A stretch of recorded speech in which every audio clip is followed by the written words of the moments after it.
दोस्तों हमारे चैनल दर्पण ज्ञान सागर में आप सभी का स्वागत है। तो सभी भाइयों को जय श्री राधे जय श्री कृष्णा। तो दोस्तों आज का प्रसंग है नंबर 1, मनुष्य सुखी और धनवान कैसे होता है। नंबर 2, कर्ज में डूबा व्यक्ति कर्ज मुक्त कैसे होता है। नंबर 3, लक्ष्मी जी को प्रसन्न कैसे किया जा सकता है। तो दोस्तों वीडियो शुरू करने से पहले मेरा आप सभी से अनुरोध है, यदि आपने अभी तक हमारा चैनल सब्सक्राइब नहीं किया है तो प्लीज़ आप हमारे चैनल को अभी सब्सक्राइब कर लें, क्योंकि आपका एक सब्सक्राइब हमारे लिए बहुत ही महत्व रखता है। देखिए दोस्तों, एक बार भगवान शिव माता पार्वती के साथ में भ्रमण कर रहे थे। उसी समय पर माता पार्वती भगवान शिव से कहने लगी, प्रभु मेरे मन में 3 प्रश्न उठ रहे हैं। यदि आप मुझे इन तीनों प्रश्नों का उत्तर दे दें और मेरी समस्या का समाधान कर दें तो मेरे मन को बहुत शांति मिलेगी। तो भगवान शिव कहते हैं, पार्वती ठीक है, तुम अपने तीनों प्रश्न बताओ, मैं तुम्हें तुम्हारे तीनों प्रश्नों का उत्तर दे करके तुम्हारे मन को संतुष्ट करने का प्रयास करूंगा। माता पार्वती कहती हैं, प्रभु मेरे 3 प्रश्न हैं। नंबर 1, मनुष्य सुखी और धनवान कैसे होता है। नंबर 2, कर्ज में डूबा मनुष्य कर्ज मुक्त कैसे हो सकता है। नंबर 3, लक्ष्मी जी को प्रसन्न कैसे किया जा सकता है। दोस्तों माता पार्वती की बात सुनकर के भगवान शिव कहने लगे, देखो पार्वती, अब मैं तुम्हें एक कहानी सुनाता हूँ। इस कहानी को बड़े ही ध्यान से सुनना। इस कहानी को सुनने के बाद में तुम्हारे तीनों प्रश्नों के उत्तर तुम्हें निश्चित मिलेंगे और तुम्हारे मन को अवश्य शांति मिलेगी। देखो, एक बार भगवान विष्णु शेषनाग की सैया पर बैठे बैठे अकुला गए तो उनके मन में एक विचार आया, चलो पृथ्वी पर घूमने के लिए चलते हैं। मुझे कई साल बीत गए, मैं पृथ्वी पर नहीं गया। और इस प्रकार का विचार करके विष्णु जी जो थे वो अपनी यात्रा की तैयारी में लग गए। उधर विष्णु जी को तैयार होता देख करके लक्ष्मी जी आ जाती हैं। तो लक्ष्मी जी पूछने लगी, प्रभु आप सुबह सुबह कहाँ पर जाने की तैयारी कर रहे हो। तो विष्णु जी कहने लगे, लक्ष्मी मैं धरती लोक पर घूमने के लिए जा रहा हूँ। इतना सुनने के बाद में भगवान विष्णु से लक्ष्मी जी कहने लगी, हे स्वामी क्या मैं भी आपके साथ चल सकती हूँ। तो भगवान विष्णु ने कुछ पल के लिए सोचा और फिर कहा, तुम मेरे साथ में एक शर्त पर चल सकती हो। यदि तुम मेरी शर्त स्वीकार करती हो तो मैं तुम्हें अपने साथ ले चलने को तैयार हूँ। ऐसी बात सुनकर के लक्ष्मी जी कहने लगी, ठीक है प्रभु, आप मुझे अपनी शर्त बताओ। मुझे आपकी हर शर्त मंजूर है, पर मुझे आप अपने साथ ले चलो, मैं आपके बिना यहाँ पर नहीं रह सकती। उसी समय विष्णु कहने लगे, देखो 4 दिशाएं हैं, पूर्व पश्चिम उत्तर दक्षिण। तुम पूर्व पश्चिम और दक्षिण दिशा में जा सकती हो, लेकिन कभी भी उत्तर दिशा में मत जाना। यदि तुम्हें शर्त स्वीकार है तो मैं तुम्हें अपने साथ ले चलने के लिए तैयार हूँ। भगवान शिव कहते हैं, पार्वती लक्ष्मी जी ने विष्णु जी की बात को स्वीकार किया। तो विष्णु जी लक्ष्मी जी को लेकर के जब पृथ्वी लोक पर आते हैं तो क्या देखते हैं कि सूर्य देवता निकल रहे थे। रात बरसात होकर हटी थी, चारों ओर हरियाली ही हरियाली थी। उस समय चारों ओर बहुत शांति थी और धरती इस प्रकार बहुत ही सुंदर दिख रही थी। उसी समय धरती की सुंदरता को देख करके लक्ष्मी जी मंत्रमुग्ध हो जाती हैं और चारों दिशाओं को बड़े ही गौर से देखने लगती हैं। भगवान विष्णु ने पहले ही कहा था कि तुम पूर्व पश्चिम और दक्षिण दिशा में जा सकती हो, लेकिन उत्तर दिशा में नहीं जाना। लेकिन पृथ्वी पर पहुंच कर के लक्ष्मी जी विष्णु को दिया हुआ वचन भूल गईं और दक्षिण दिशा से एक अजीब खुशबू आ रही थी। उसकी खुशबू में लक्ष्मी जी मंत्रमुग्ध हो जाती हैं और विष्णु जी को दिया हुआ वचन तोड़ करके लक्ष्मी जी उत्तर दिशा में जिस समय पर पहुंचती हैं तो वहाँ पर क्या देखती हैं कि एक सुंदर बगीचा है। वहाँ पर सुंदर सुंदर फूल खिले हुए हैं। उनकी भीनी भीनी खुशबू लक्ष्मी जी के मन को प्रफुल्लित कर रही होती है। भगवान शिव कहते हैं, पार्वती जब लक्ष्मी जी उस सुंदर बगीचे के पास पहुँचती हैं तो उनको एक फूल बहुत ही सुंदर लगता है। लक्ष्मी जी बिना सोचे विचारे उस बगीचे में घुस जाती हैं और एक सुंदर सा फूल तोड़ लेती हैं। और अब जैसे ही लक्ष्मी जी बगीचे से सुंदर फूल तोड़ करके अपने हाथ में लेकर के और विष्णु जी के पास में जब वापस आती हैं और विष्णु जी को वो फूल दिखाती हैं, तो भगवान विष्णु जो थे उस फूल को देख करके अपने आँखों में आंसू भर लाते हैं और लक्ष्मी जी से कहते हैं, मैंने तुमसे पहले ही मना किया था और तुमने मुझे वचन भी दिया था कि उत्तर दिशा में तुम नहीं जाओगी, लेकिन फिर भी मेरा वचन तोड़ करके तुम उत्तर दिशा में पहुंच गई और तुमने बिना उस बगीचे के मालिक से पूछे एक फूल तोड़ लिया। क्या तुम जानती हो उस बगीचा के माली ने कितनी मेहनत से उस बगीचे को लगाया है, तब उसमें जाकर के सुंदर से फूल खिले हैं। यदि तुमको फूल लेना था तो तुमने माली से क्यों नहीं पूछा, तुमने एक फूल की चोरी की है। लक्ष्मी जी कहने लगी, प्रभु मुझे क्षमा कर दो, मुझसे बहुत बड़ी भूल हो गई। विष्णु जी कहने लगे, तुमने एक फूल तोड़ा है, इस फूल की सज़ा तुम्हें अवश्य मिलेगी। और एक फूल तोड़ने की तुम्हारी सज़ा ये है कि जिस खेत में से तुमने फूल तोड़ा है, जिस माली से बिना पूछे उसके बगीचे से फूल तोड़ा है, तुम 3 वर्ष के लिए उस माली के घर में जाकर नौकर बन के रहोगी और पूरी तरह से उस खेत में काम करवाओगी। जब तुम्हें 3 वर्ष पूरे हो जाएंगे तब मैं तुम्हें वापस इस वैकुंठ में बुलाऊंगा।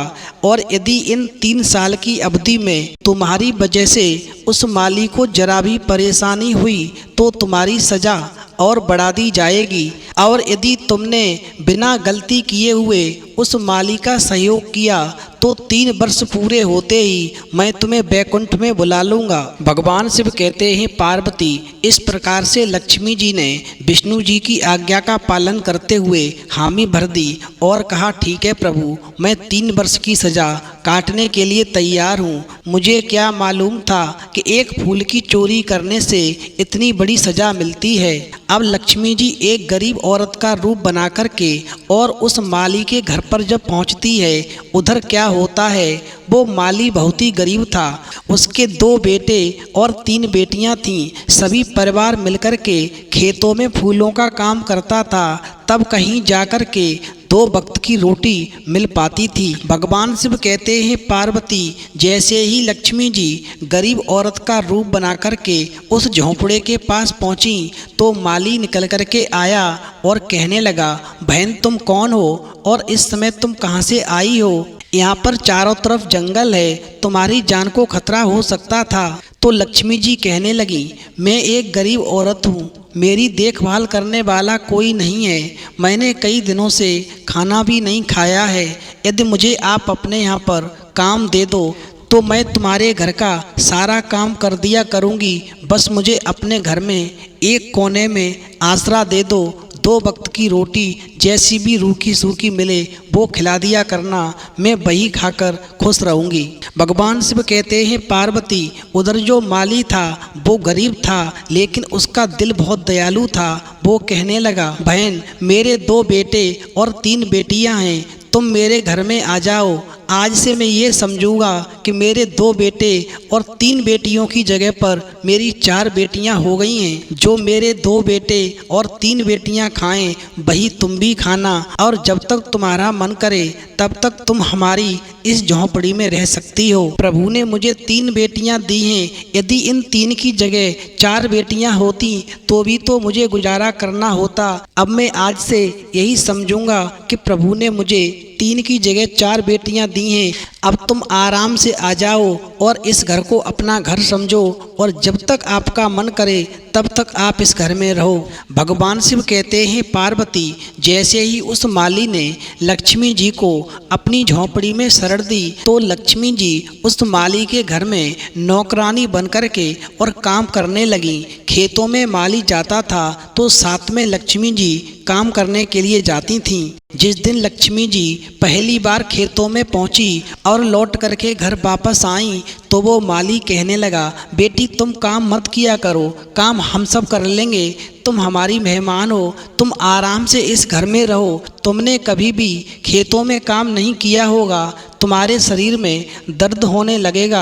लक्ष्मी जी कहने लगी, नहीं कोई बात नहीं है, मैं आपके साथ में मेहनत करूंगी, धीरे धीरे मुझे आदत पड़ जाएगी। भगवान शिव कहते हैं, पार्वती पहले दिन लक्ष्मी जी ने जब माली के साथ में खेतों में कार्य किया और दूसरे दिन जब माली ने खेतों में से फूल तोड़े तो पहले जो एक डलिया फूल निकलते थे अब उसी खेत में 15 डलिया फूल निकले, जिसको देख कर के माली की खुशी का ठिकाना नहीं रहा और कहने लगा, मेरे घर में मेरी बेटी के आने से मेरे घर की खुशियाँ बढ़ गईं।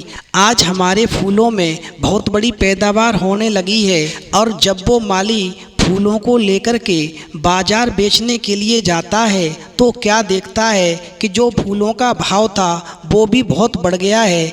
और इस प्रकार से माली को जहाँ पर कम बचत होती थी उस दिन से माली को चौगनी बचत होने लगी। अब तो माली बहुत खुश होने लगा। जब माली को फूलों में बचत हुई तो उस गरीब माली ने एक गाय खरीद ली और धीरे धीरे करके लक्ष्मी जी की कृपा से उस माली की दिन दूनी रात चौगनी तरक्की होने लगी। फिर माली ने थोड़ी सी ज़मीन भी खरीद ली और फिर माली और उसका परिवार जो फटे कपड़े पहनता था उसने सब के लिए बहुत अच्छे अच्छे कपड़े बनवाए, साथ में लक्ष्मी जी के लिए भी कपड़े बनवाए और कहा, बेटी पहनो, तुम्हारे आने से हमारे घर की गरीबी दूर हो गई है, अब हमारे फूलों में बहुत बचत होने लगी है, बेटी ये घर छोड़ कर के कभी मत जाना। भगवान शिव कहते हैं, पार्वती अब तो समय धीरे धीरे और गुजरा तो माली ने पक्का घर बनवा लिया और एक दिन पूरे परिवार के लिए गहने बनवा कर के लाया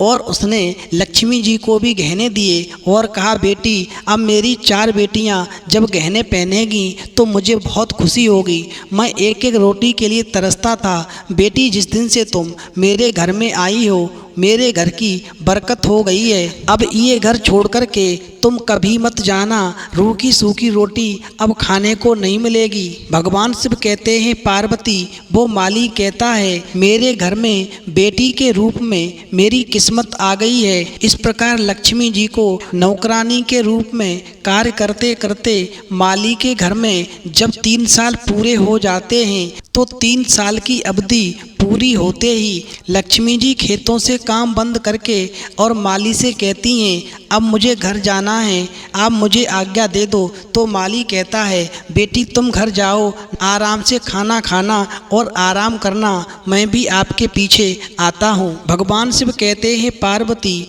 अब लक्ष्मी जी के 3 वर्ष पूरे हो चुके थे तो लक्ष्मी जी देवी स्वरूप गहने पहन करके जैसे ही माली के द्वार पर आती है, उधर से माली जो था वो खेत से काम करके जब घर लौटता है तो क्या देखता है कि द्वार पर एक सुंदर स्त्री खड़ी है। अब तो माली विचार करने लगा, ये तो मेरी वही बेटी है लेकिन इसका रूप तो बदल गया।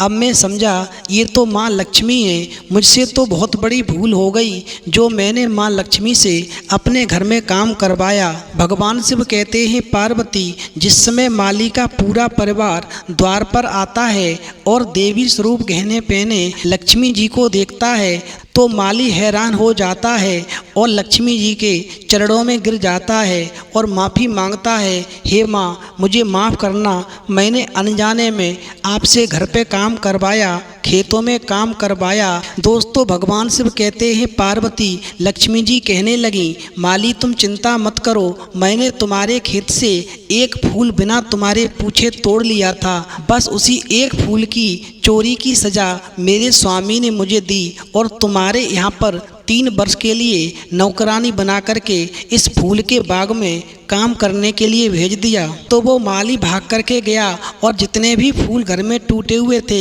सभी फूल ला करके और माँ के चरणों में अर्पित कर दिए और कहने लगा, माँ एक फूल के बदले आपको इतना बड़ा कष्ट उठाना पड़ा, ये सारे फूल आपके ही हैं, आप इन सारे फूलों को माली और माली के परिवार की तरफ से भेंट स्वरूप स्वीकार कर लो और मुझे क्षमा कर दो। भगवान शिव कहते हैं, पार्वती माली की बात सुनकर के लक्ष्मी जी मुस्कुराई और बोली, माली तुम बहुत अच्छे हो, तुम एक दयालु व्यक्ति हो, तुमने मुझे अपने यहाँ पर बेटी की तरह रखा, मुझे अपने परिवार के सदस्य की तरह रखा, इस बदले में मैं तुम्हें वरदान देती हूँ, तुम्हारे पास में कभी भी खुशियों की और धन की कमी नहीं रहेगी। तुम्हें और तुम्हारे परिवार को सारे सुख मिलेंगे जिसके तुम हकदार हो। और इस प्रकार लक्ष्मी जी उस माली को हमेशा धनवान रहने का वरदान देती हैं। तब तक बैकुंठ से लक्ष्मी जी को लेने के लिए रथ आ जाता है और जैसे ही लक्ष्मी जी उस रथ में बैठती हैं, अब भगवान शिव कहते हैं, पार्वती तुम्हारे तीनों प्रश्नों का उत्तर अब तुम्हें मिलने वाला है, ध्यान से सुनो। लक्ष्मी जी ने माली से कहा, जो लोग दयालु और साफ दिल के होते हैं मैं वहीं निवास करती हूँ। हमें सभी मानवों की हमेशा मदद करनी चाहिए और गरीब से गरीब को भी कभी तुच्छ नहीं समझना चाहिए। लक्ष्मी जी ने कहा, माली जो भी हमें प्रसन्न करने के लिए चोरी किया हुआ फूल अर्पित करते हैं उससे हमारे स्वामी रुष्ट होते हैं और ऐसे मनुष्यों का कभी हम भला नहीं करते और हमेशा जीवन भर ऐसे मनुष्यों को दुख उठाना पड़ता है। ऐसे मनुष्य हमेशा कर्ज में डूबे रहते हैं। हमारी कृपा उसी मनुष्य के ऊपर होती है, वही मनुष्य सुखी और धनवान होता है, वही मनुष्य हमेशा कर्ज से मुक्त होता है और वही मनुष्य हमेशा हमें प्रसन्न कर सकता है जो गरीबों की मदद करता है, धर्म पर चलता है, गरीबों की सेवा करता है, दयालु और साफ दिल का होता है, जिसके घर में हमेशा प्रेम भावना रहती है।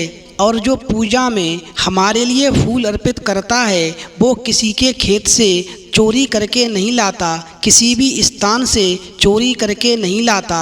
और जब वो फूल वाले उस व्यक्ति को जिसने वो फूल का पौधा लगाया था, जिसके ऊपर फूल खिला है, उसको लेने के बदले में उसको वो धन देता है और धन लेकर के जब वो फूल प्राप्त करता है और फिर हमारे लिए अर्पित करता है, तब मेरे स्वामी को प्रसन्नता होती है और फिर मैं ऐसे मनुष्य के ऊपर हमेशा कृपा करती हूँ और वो मनुष्य जीवन भर हमेशा धनवान और सुखी बना रहता है। तो दोस्तों, इस प्रसंग से हमें ये सीख मिलती है, यदि हमें लक्ष्मी जी को प्रसन्न करना है, यदि हम ये चाहते हैं कि हमारे घर में माँ लक्ष्मी की सदा कृपा बनी रहे, तो हमें लक्ष्मी माँ के चरणों में फूल अर्पित करने के लिए कभी चोरी नहीं करनी चाहिए। और यदि हम फूल लेते हैं तो हमें उसके बदले में उस फूल वाले मालिक को उसका धन अवश्य देना चाहिए, तभी हमारे ऊपर लक्ष्मी जी की कृपा होगी और हमारा जीवन हमेशा खुशहाल बना रहेगा। तो दोस्तों, यदि आपको हमारी वीडियो पसंद आई हो तो प्लीज़ आप हमारे चैनल को अभी सब्सक्राइब कर लें, क्योंकि आपका एक सब्सक्राइब हमारे लिए बहुत ही महत्व रखता है। तो दोस्तों, इस वीडियो में इतना ही, फिर मिलेंगे एक नई वीडियो में नए प्रसंग के साथ। तब तक के लिए जय श्री राधे, जय श्री कृष्णा।